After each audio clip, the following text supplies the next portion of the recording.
Je salue respectueusement l'Assemblée du Seigneur. C'est maintenant le moment pour nous de méditer la parole de Dieu. Je vous invite à ouvrir l'Épître aux Hébreux, chapitre 4, verset 16. Hébreux, chapitre 4, verset 16. Approchons-nous donc avec assurance du trône de la grâce, afin d'obtenir miséricorde et de trouver grâce pour être secourus dans nos besoins. Aujourd'hui, le sujet que nous apprenons est aussi l'adoration, mais avec un autre point de vue. Adorer le Dieu éternel.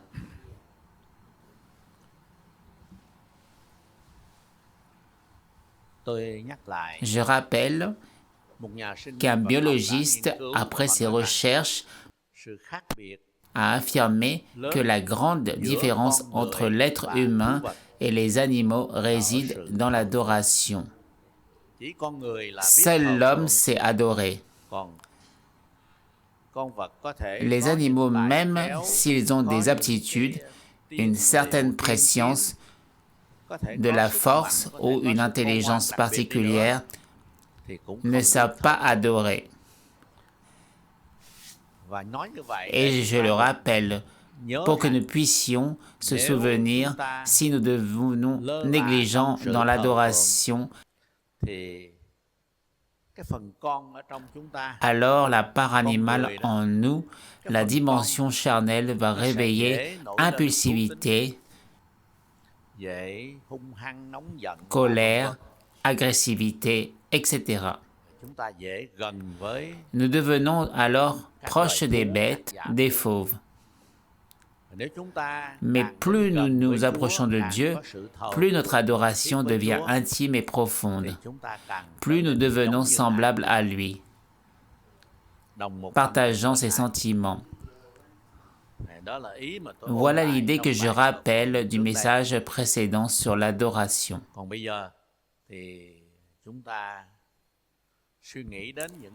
Nous allons maintenant réfléchir aux résultats produits par notre adoration. Tout d'abord, nous serons réellement bénis, joyeux et remplis de grâce, parce que nous adorons le Seigneur de tout notre cœur. Dans le psaume 16, 2, le roi David a dit « Je dis à l'Éternel, tu es mon Seigneur, tu es mon souverain bien. » David était un grand roi. Il était très puissant, sage et continuellement victorieux, presque invincible. Il aurait pu être fier de sa vie, mais non. Il disait qu'il regardait au Seigneur comme à celui qui est sa bénédiction, et non comme à un véhicule qui transporte la bénédiction. Souvent, les hommes considèrent les divinités ou Dieu comme un moyen d'apporter des bénédictions. Et c'est pourquoi nous prions en demandant qu'il nous bénisse. Mais David disait que le Seigneur est la bénédiction. En dehors de lui, il n'a pas d'autre bien. Il possédait tant de choses, richesses, renommée, tout ce qu'un homme peut désirer. Mais il disait que tout cela n'était que secondaire. Le Seigneur seul est la bénédiction et en dehors de lui, il n'a aucun autre bien. Comme nous l'avons déjà cité, Augustin a dit que dans chaque être humain se trouve l'image de Dieu. Car lorsqu'un être humain a perdu Dieu, rien ne peut combler ce vide. Même s'il obtient la renommée, les avantages, le pouvoir, toutes sortes de choses, son cœur ne trouve jamais de repos ni de vraie satisfaction. Il y a un vide. Et ceux qui occupent une position élevée en sont souvent les plus conscients. Ce n'est que lorsqu'une personne est réconciliée avec Dieu qu'elle retrouve la relation qui a été brisée, que toutes ces choses commencent à avoir une véritable valeur. Dans le cœur de chaque être humain se trouve l'image de Dieu, et lorsqu'on le perd, rien ne peut remplir ce manque. Dans le danger, la souffrance ou le désespoir, ô Dieu, pourquoi suis-je si malheureux? Les hommes invoquent le Dieu, et cela se trouve dans toutes les nations du monde. Quel que soit le peuple, il existe toujours cette exclamation « Oh mon Dieu !» Et dans toute nation, on trouve aussi cette pensée qu'il existe une réalité au-delà de la tombe. Tout ne s'arrête pas à la tombe ou à la poussière. Les hommes pensent toujours à un au-delà où l'on se tient devant Dieu. Presque tout le monde pense ainsi. On mange, on boit, on respire ce que Dieu donne. Dans le danger, on invoque Dieu. Mourir, c'est se présenter devant Dieu. Mais lorsqu'ils se trouvent dans le danger, la souffrance ou le désespoir, que les hommes invoquent Dieu et prient Dieu. En temps normal, ils mettent l'Éternel de côté et ne pensent qu'au pain quotidien, aux honneurs, au profit et au pouvoir, ce qui est déviation bien triste. Mais l'Écriture nous enseigne que si nous savons réorienter notre vie, comme l'a dit le roi David, « Tu es mon Seigneur, je n'ai de bien qu'en toi ». Dans le psaume 27,4, David ajoute « Je demande à l'Éternel une chose que je désire ardemment. Je voudrais habiter toute ma vie dans la maison de l'Éternel pour contempler la magnificence de l'Éternel et pour admirer son temple. » Il ne manquait de rien. Pourtant, il ne cessait de désirer une seule chose, demeurer dans la maison du Seigneur pour contempler sa beauté. Ce qui remplissait sa vie de joie, de bonheur et de paix véritable, c'était que Dieu lui-même le visite, lui accorde sa grâce et le soutienne. Voilà ce qu'il recherchait, être dans la maison du Seigneur,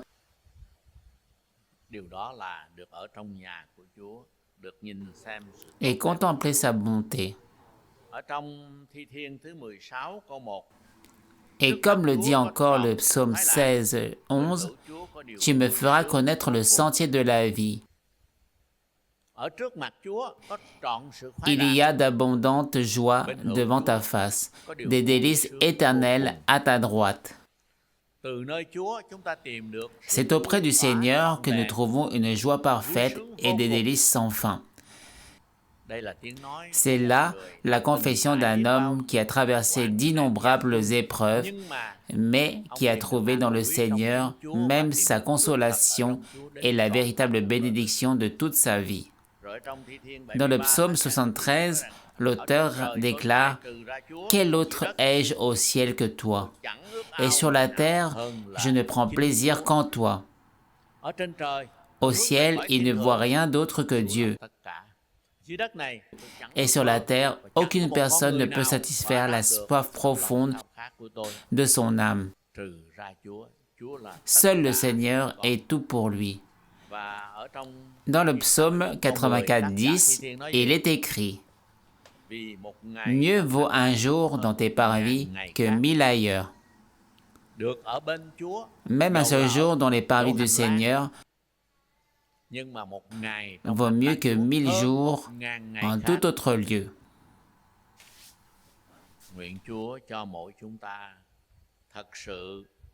Que le Seigneur accorde à chacun de nous d'être réellement comblé en lui. Si nous appliquons ce que David a dit et que toute écriture enseigne en cherchant constamment la force de Dieu, en demeurant dans la communion avec lui et en le louant sans cesse, comme le dit l'auteur du psaume 119, « Je te loue 7 fois le jour » et ce chiffre 7 exprime la plénitude. Il louait souvent le Seigneur. Que chacun de nous, chers frères et sœurs, examine sa propre vie. Pourquoi avons-nous parfois plus de malheur que de bénédictions? Parce que notre communion avec Dieu n'est pas réellement pleine et entière. Je te loue 7 fois le jour, disait-il, et il louait Dieu continuellement. Non seulement lorsqu'il lisait l'Écriture et voyait les merveilleuses promesses du Seigneur, mais dans n'importe quelle circonstance, il pensait à Dieu, lui présenter ce qui survenait et le remercier. En marchant sur la route, Jésus éleva une prière. « Je te loue, Père, de ce que tu as caché ces choses aux sages et aux intelligents et de ce que tu les as révélées aux petits. » À tout moment, il pouvait prier son Père. Il vivait constamment dans sa présence. Et Paul déclare « Réjouissez-vous toujours, priez sans cesse. » Il ne s'agit pas d'attendre les moments fixés de prière, matin ou soir, mais de s'adresser à Dieu à chaque instant.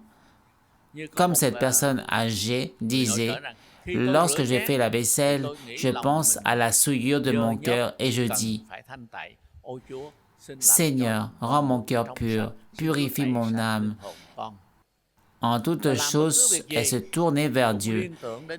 Et comme il est écrit, « Lorsque je pense à toi sur ma couche, je médite sur toi durant les veilles de la nuit. » Psaume 133, 6. Il nous arrive parfois, n'est-ce pas, de ne pas trouver le sommeil. Dans ces moments d'insomnie, que faisons-nous? Lorsque je pense à toi sur ma couche, je médite sur toi durant les veilles de la nuit.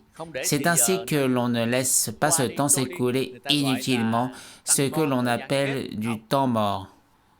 Ce sont des moments pour méditer le Seigneur.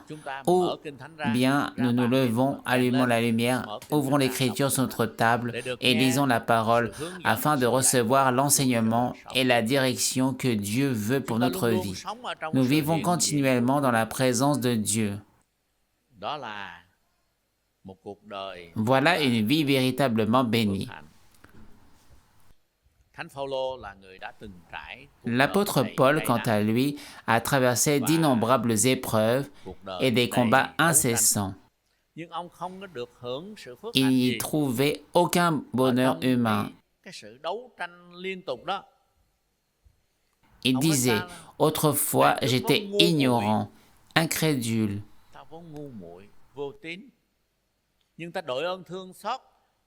Mais j'ai obtenu miséricorde et le Seigneur m'a sauvé. » Après avoir rencontré Christ, sa vie fut entièrement transformée. Il ne cessa plus de se réjouir de louer Dieu et il expérimentait constamment l'œuvre du Saint-Esprit.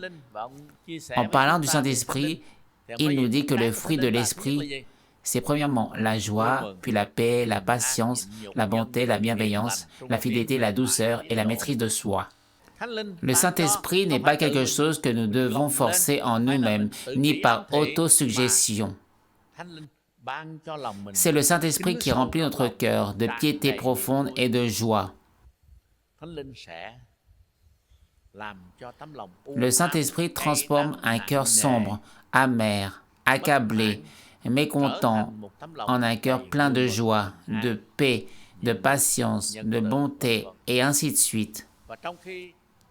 Et lorsque Paul fut emprisonné à cause de sa prédication, arrêté à Philippe, battu jusqu'au sang, lui et Silas dans la prison louaient Dieu à haute voix jusqu'à minuit. Actes chapitre 16. Rappelons-nous cette histoire. La situation carcérale était déjà terrible. Et il y avait en plus des blessures. Mais il ne laissa pas l'amertume ou le ressentiment envahir son cœur. Il continua de louer Dieu, et un grand événement se produisit. La puissance de Dieu se manifesta, le geôlier crut, sa famille crut, et Paul fut délivré. Que le Seigneur permette que notre vie soit toujours pleinement satisfaite en lui. Même dans les circonstances pires que celles de Paul, battu, saignant, emprisonné, il louait toujours Dieu. Que le Seigneur nous accorde de rester toujours joyeux, une joie céleste. Dans Actes chapitre 2, verset 46, il est dit que même après les séparations, souvent tristes, la communauté persévérait dans la joie et la louange. C'est vrai, en général c'est ainsi. Mais après avoir quitté leur maître vénérable, leur sauveur, les disciples revenaient avec un cœur joyeux et réjoui. Dans les circonstances où il semblait impossible d'être joyeux, après la séparation, ils étaient pourtant sincèrement joyeux. Chaque jour, ils allaient au temple et louaient Dieu avec joie sincère. Ainsi, si nous vivons toujours dans la présence du Seigneur, en nous réjouissant continuellement et en priant sans cesse, notre vie sera totalement différente de celle des gens de ce monde.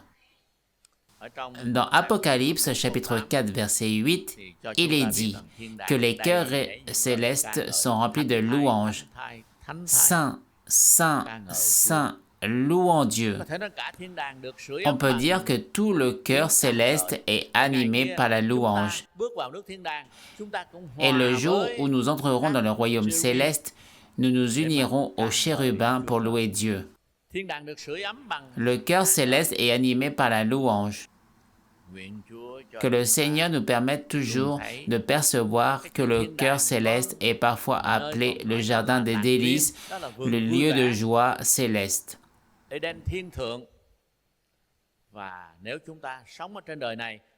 Et si nous vivons sur cette terre, en menant nos jours comme des jours célestes selon ce que Moïse, au nom du Seigneur, nous a enseigné, nous vivons ces jours du ciel sur la terre avec un cœur toujours en paix.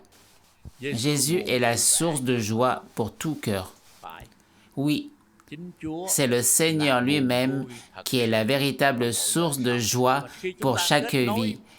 Et lorsque nous connectons notre relation avec la source de bénédiction et de joie, notre vie, même dans les circonstances sombres et nuageuses, demeure imprégnée de joie et de louange. Il y a un cœur céleste ici même sur terre. Il y a un cantique qui parle d'une maison aux murs effondrés, la maison dont les murs étaient pourris, les poutres et les poteaux branlants. Jésus est venu. Et que s'est-il passé? Il s'est transformé en demeure céleste. Où Jésus est, là sera le paradis. Les circonstances peuvent être pauvres, difficiles, mais là Jésus est présent, réconfortant, affermissant, apportant la paix. Ainsi, si nous menons une vie qui est toujours un sacrifice vivant et saint, comme nous l'avons appris dans le sermon de la semaine dernière, chaque jour nous sommes un sacrifice par notre action de grâce et peu importe la situation, nous pouvons rester joyeux, en paix et patients. Ensuite, considérons un deuxième aspect. Non seulement nous serons bénis, mais lorsque notre adoration plaît à Dieu, la Bible nous enseigne qu'il se réjouit de notre adoration. Maintenant, je vous pose une question biblique. En principe, il y a une récompense, mais quelle est l'ampleur de cette récompense? Veuillez citer un verset où il est dit que Dieu chante de joie. Dans la Bible, nous nous souvenons de Jésus pleurant, n'est-ce pas? Mais où est-il écrit qu'il chantera de joie? Quelqu'un peut-il répondre? Et même dans l'église, à l'intérieur, comme dans le couloir, qui le sait?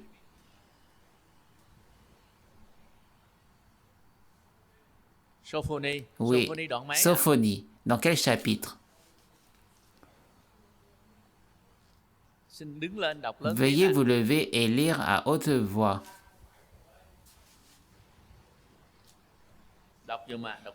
Lisez pour nous fort et clair. L'Éternel ton Dieu est au milieu de toi.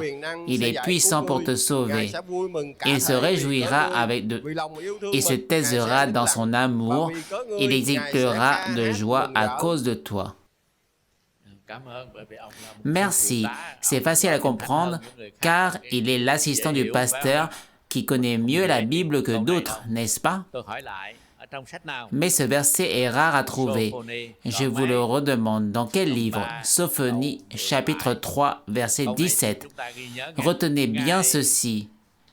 Dieu chantera de joie à cause de toi. Dieu se réjouira et exultera. Voulez-vous que Dieu se réjouisse de votre vie? Lorsque nous vivons une vie en tant que sacrifice vivant et saint, agréable à Dieu, alors il se réjouira, sera heureux et chantera. Ce verset est très rare. Sophonie, chapitre 3, verset 17. Dans Éphésiens, chapitre 5, verset 10, il nous est rappelé d'examiner ce qui est agréable à Dieu. Lorsque nous adorons, c'est le moment où nous lui plaisons, où nous sommes agréables à ses yeux. À l'époque de Paul, comme aujourd'hui, il y avait la luxure, la cupidité, la débauche.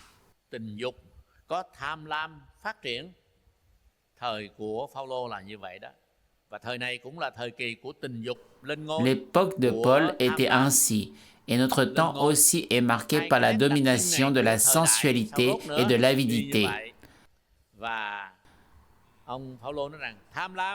Paul explique que la cupidité, c'est de l'idolâtrie. Et si nous livrons notre corps à des désirs sexuels impurs, notre corps, qui est le temple du Saint-Esprit en nous, est profané. Ne profanez pas le temple de Dieu. Ainsi, deux choses horribles sont à noter. Le corps, temple de Dieu, livré à l'impureté, à la cupidité, qui est de l'idolâtrie. Ces deux choses sont très graves et répugnantes aux yeux de Dieu. La Bible nous dit que c'était l'époque de Paul, et c'est aussi l'époque dans laquelle nous vivons. Dans ce contexte, nous devons examiner ce qui est agréable à Dieu. Mais beaucoup de chrétiens laissent leur vie aller au hasard sans se soucier de ce qui plaît à Dieu. Relisez Éphésiens chapitre 5 et vous verrez que la parole de Dieu nous rappelle ainsi. Que Dieu nous aide à comprendre ce qui lui est agréable, c'est que notre vie entière, chaque parole, chaque pensée, chaque action soit une offrande vivante et sainte, agréable à Dieu. Une offrande vivante et sainte, voilà ce qu'est qu'un culte véritable. Ce n'est pas l'argent que nous devons qui constitue l'offrande, ni les heures passées à nous rassembler dans le temple. Bien sûr, cela a sa place, mais l'essentiel, c'est que toutes nos pensées, nos paroles et nos actions soient des offrandes vivantes, que nous soyons en mouvement, au travail, dans les champs ou dans notre vie quotidienne. Lorsque nos vies sont ainsi offertes à Dieu, elles deviennent un culte vivant et saint, agréable à ses yeux. Cela réjouit Dieu, cela lui fait plaisir. La Bible dit qu'à cause de certaines personnes, l'Éternel se réjouira et chantera de joie. Dieu désire que nous vivions comme des offrandes vivantes et saintes. Rappelons-nous ensuite des résultats. Souvenons-nous de l'œuvre de Dieu parmi son peuple à travers l'histoire. Cette histoire, tout le monde s'en souvient. Josaphat, dans une situation désespérée où il semblait impossible de se sortir de la difficulté. L'armée ennemie approchait de Jérusalem et il savait qu'il ne pouvait pas y faire face. À ce moment-là, le serviteur du Seigneur lui dit de se revêtir de vêtements sacrés, d'ornements saints, puis de chanter. Et ce chant n'était pas un chant banal, ce n'était pas des paroles mondaines, mais un chant qui glorifiait Dieu. Ils firent ainsi face à une situation de vie ou de mort.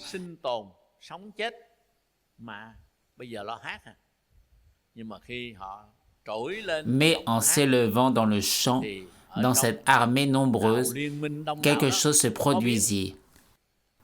Elle ne put tenir. Cela rappelle Eben-Ézer, lorsque Samuel offrit une prière pour le peuple et que le tonnerre éclata sur l'armée des Philistins. Ils remportèrent la victoire sans effort, récoltant simplement les fruits de triomphe. Ainsi, Dieu est celui qui demeure au milieu de la louange. Où est-ce écrit « L'Éternel est au milieu de la louange d'Israël ». Cette phrase est bien connue. Elle est même plus facile à retenir que la précédente. Dieu habite au milieu de la louange. Lorsque le peuple de Dieu s'unit pour louer Dieu, alors sa présence se manifeste au milieu d'eux. Où est-ce écrit? C'est bien sûr dans la Bible, dans le psaume 22, verset 3. Pourtant tu es le Saint, tu sièges au milieu des louanges d'Israël. Quand nous louons le Seigneur de tout notre cœur, il demeure au milieu de nous et nos difficultés sont résolues dans notre adoration.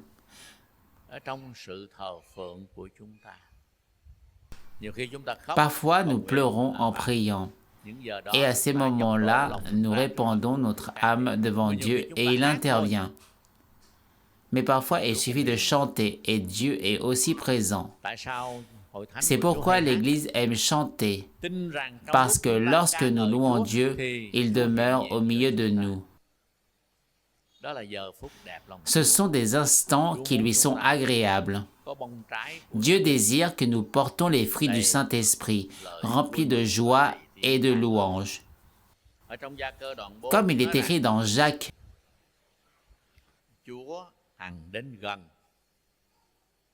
chapitre 4, verset 8, « Approchez-vous de Dieu, et il s'approchera de vous. » Et dans le psaume 145, 18,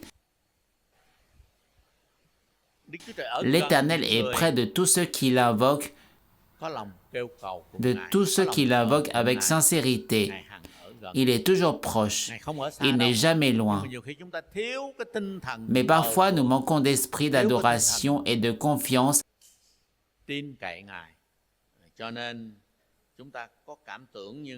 Et nous avons l'impression qu'il est loin. Mais le Seigneur dit, « Je ne vous laisserai pas orphelins, je viendrai à vous. Et voici, je suis avec vous tous les jours jusqu'à la fin du monde. » Ainsi, avec la foi que le Seigneur est toujours proche de nous, nous l'adorons et nous avons communion avec lui. Je rappelle ce que nous avons appris autrefois. Les prêtres, les élus, ne pouvaient entrer que dans le lieu saint, tandis que le peuple demeurait dans le parvis. Et un seul grand prêtre, une fois par an, pouvait franchir le voile qui séparait le lieu saint du lieu très saint pour se présenter devant Dieu et lui servir. Mais lorsque ce voile a été déchiré de haut en bas, cela signifie que Dieu a supprimé cette séparation et nous pouvons entrer dans le lieu très saint et avoir une communion directe avec Dieu. Même si nous sommes des humains ordinaires, vous êtes des prêtres, des habitants saints, le peuple qui appartient à Dieu. Vous vous souvenez que vous êtes prêtre, et le prêtre pouvait entrer dans le lieu très saint de Dieu. C'est une grâce extrêmement précieuse, et pourtant, nous sommes parfois paresseux et ne profitons pas pleinement de ce privilège. À tout moment, pas seulement une fois par an, nous pouvons nous approcher de Dieu. Approchez-vous de Jésus, seulement approchez-vous de Jésus, soyez véritablement près de lui. Il y a un cantique qui nous le rappelle ainsi. Donc, si nous sommes en chemin ou en train de faire quelque chose et que soudain nous nous souvenons de lui, ou si nous sommes sur notre lit et que nous méditons sur le Seigneur pendant toute la nuit, nous pouvons avoir communion avec lui. Nous pouvons nous approcher du trône de la grâce et recevoir tout ce dont nous avons besoin pour notre vie. Le verset biblique que j'ai lu au début se trouve dans Hébreux chapitre 4 verset 16. Ainsi soyons fermes et approchons-nous du trône de la grâce pour obtenir miséricorde et trouver la grâce afin d'être aidés dans le moment du besoin. Oui, Dieu est plein de miséricorde et ne se met pas en colère rapidement. La caractéristique particulière de Dieu est sa grande compassion.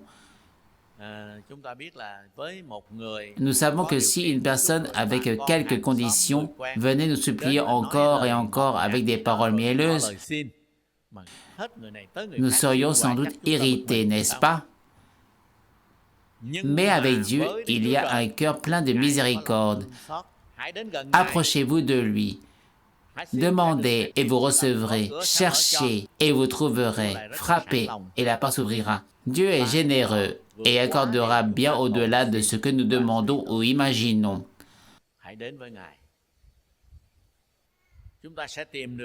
Approchons-nous de lui et nous recevrons la grâce au moment important, le moment nécessaire.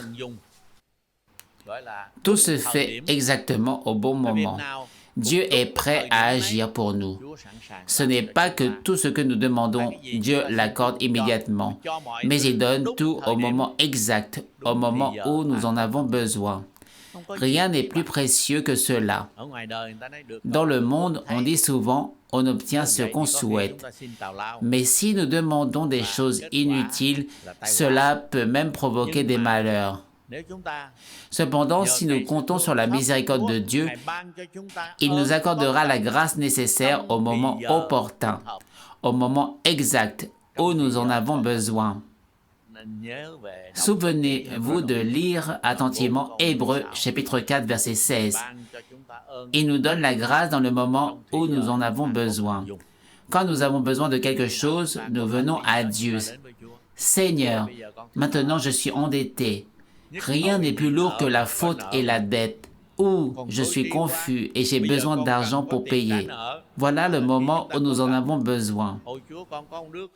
Oh Seigneur, mon enfant désobéit et se comporte mal. J'ai grand besoin que tu aies pitié de mon enfant. Et moi-même, je suis bizarre, capricieux. Et j'ai besoin de ton Saint-Esprit. Agisse pour refléter Jésus à tous.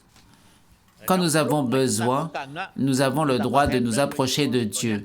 Je répète, soyons fermes et approchons-nous du trône de la grâce afin de recevoir miséricorde et trouver la grâce pour nous aider dans le moment où nous en avons besoin. Dieu est plein de miséricorde et nous trouvons la grâce pour pouvoir répondre exactement au moment où nous en avons besoin.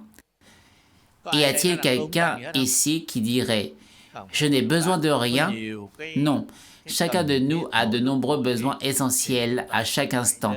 Approchons-nous donc du trône de la grâce. Adorons Dieu qui est riche en miséricorde et nous y trouverons la grâce nécessaire.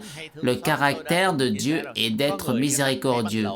J'ai déjà partagé cela. Certaines personnes sont promptes à critiquer, à médire, à se mettre en colère ou être susceptibles.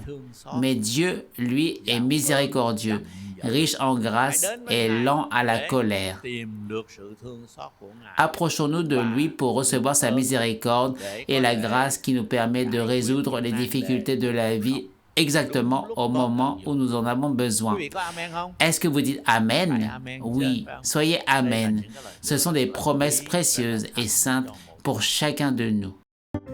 Ôi lạy Chúa, nguyện nâng giúp tôi mãi là ước vọng lúc hậu lai, nơi bao toàn giữa sông Tô dội vang.